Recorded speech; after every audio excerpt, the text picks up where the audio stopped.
Morning. The subcommittee will come to order. Subcommittee is meeting this morning to review Coast Guard operations in the Arctic.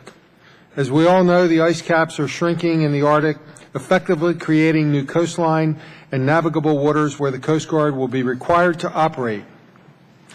This opening is already providing significant economic opportunities for the energy and maritime transportation sectors, but also has exposed a new set of risks and challenges to our national security and sovereignty. The subcommittee has been talking about the Arctic for years and has continuously advocated for increased polar capabilities. However, the Coast Guard's ability to respond to emerging threats and emergencies in the Arctic is less today than it has been at any point in the last 50 years. Neither of the polar ice breakers is currently operational, though the taxpayer is spending millions of dollars a year to maintain those ships in a caretaker status.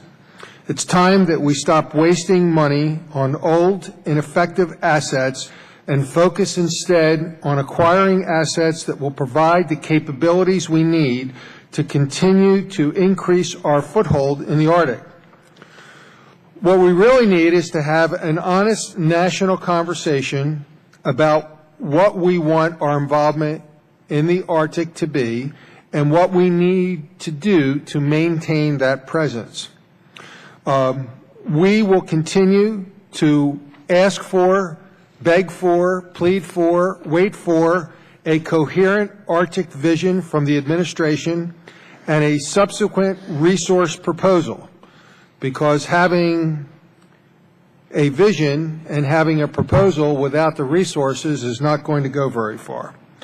Again, I firmly believe that we need to be protecting our national interest in the Arctic and hope that the subcommittee's actions will draw light to this increasingly important and urgent issue.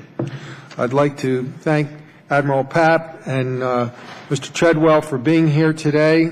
But first, I'd like to turn over to Mr. Larson.